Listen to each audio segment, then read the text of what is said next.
तो आज हम शुरू करेंगे अध्याय 11 क्षेत्र मिति। क्षेत्र मिति का जो अर्थ है, क्षेत्र का मतलब होता है जगह, स्थान, और मिति का मतलब है यहाँ पर मापन से। तो जो विभिन्न प्रकार की आकृतियों के बारे में आपने पिछली कक्षाओं में अध्ययन किया है, जैसे कि वर्ग है, आयत है, त्रिभुज है, चतुर्भुज है, समांतर चतुर्भुज हो गई, वृत्त हैं। तो इस प्रकार की जो भी आकृतियां हैं, वो आकृतियां जो क्षेत्र घेरती हैं, तो यानी कि उनका क्षेत्रफल कैसे निकालते हैं, उनका परिमाप कैसे निकालते हैं, ये सूत्र आपने पिछली कक्षाओं में पढ़े हैं। तो इस अध्याय में हम क्या करेंगे, विभिन्न आकृतियों का जो है यहाँ आपको समूह में मिलेंगी, मिक्सचर है, और हमको क्षेत्रफल बताना है।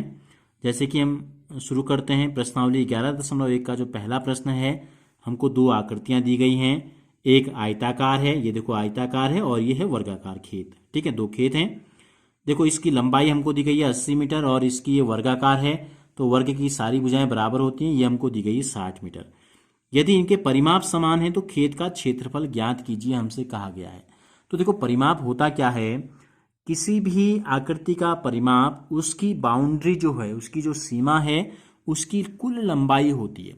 ये जगह घेर रखी है, तो जो बाउंड्री है, जो इसकी सीमा है, कहाँ से शुरू होती है, देखो यहाँ से शुरू होती है इस प्रकार से। ये तो ये चारों भुजाओं का अगर हम योगफल निकाल दें तो इसका परिमाप आ जाएगा। इसी प्रकार चारों भुजाओं का योगफल यहाँ निकाल दें तो इसका परिमाप हो जाएगा। ठीक है, अगर आप कभी सूत्र भूल गए माना, तो देखो ये तो है हमारा वर्ग और ये है हमारा आयत। वर्ग की प्रत्येक भुजा को हम ए बोलते हैं, और आयत की ये जो है आपको हमको दी गई लंबाई, और ये जो कम चौड़ी है, जो बड़ी है लंबी, उसको जो बड़ी है उसको हम लंबाई बोलते हैं, जो छोटी है उसको हम चौड़ाई बोल देते हैं। ठीक है, तो ये हो गया एल और बी। तो दोनों के जो हैं परिमाप समान है। क्या दिया है, दोनों के परिमाप क्या है, समान है। तो दोनों के परिमाप निकाल लेते हैं, और किस खेत का क्षेत्रफल अधिक होगा ये हमको पता चल जाएगा। तो पहले तो हम निकालते हैं, देखो वर्ग का परिमाप। वर्ग का परिमाप हमने कहा कितनी भुजाएं हैं, इसमें चारों भुजाएं हैं। चार की चार भुजाएं कैसी हैं, समान है। अगर ए ले लें, ए धन ए धन ए धन ए, चार बार ए, चार ए क्या है, भुजा है, तो इसलिए हम इसको बोलते हैं चार गुणा भुजा। भुजा को चार बार जोड़ो या भुजा को चार से गुणा कर दो, बात एक ही है।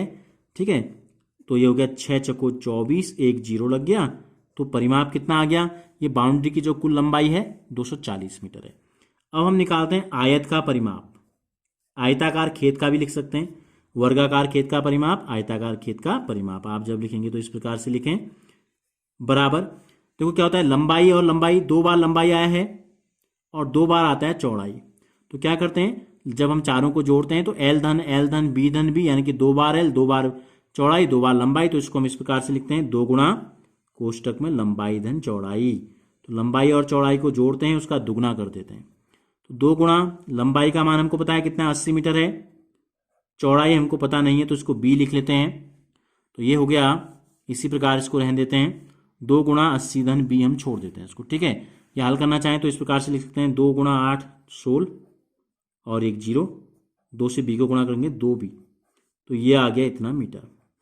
अब देखो चूंकि हमको प्रश्न में दिया है यदि इनके परिमाप समान हैं, तो लिखेंगे चूंकि दोनों खेतों के परिमाप समान हैं, चूंकि दोनों खेतों के जो परिमाप हैं, यानी कि बाउंड्री की जो कुल लंबाई है वो समान है। तो समान है तो इससे हमको ये फायदा होगा कि हमको बी का मान पता चल जाएगा। इसलिए इसका जो परिमाप है यानी कि 160 धन 2b, ये बराबर हो जाएगा इसके परिमाप के 240 के।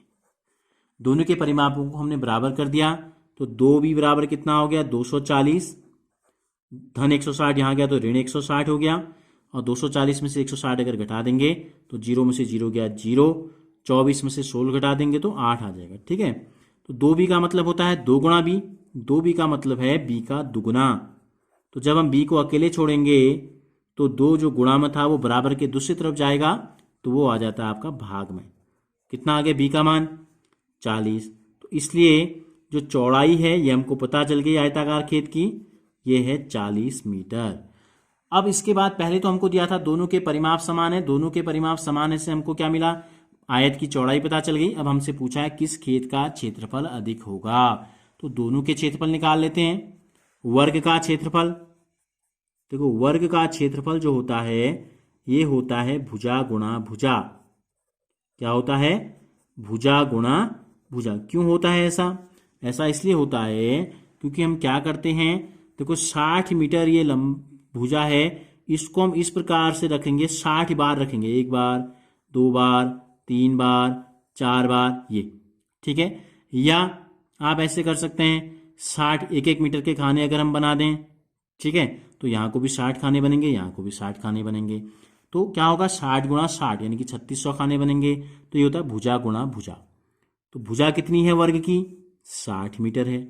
60 मीटर गुणा 60 मीटर कितना हो गया? 6 गुणा 6 36। दोनों के लास्ट में एक एक जीरो है तो दोनों जीरो यहाँ आ जाएंगे और मीटर गुणा मीटर हो जाएगा मीटर की घात 2 यानी कि वर्ग मीटर। ठीक हो गया, ये हो गया वर्ग का क्षेत्रफल।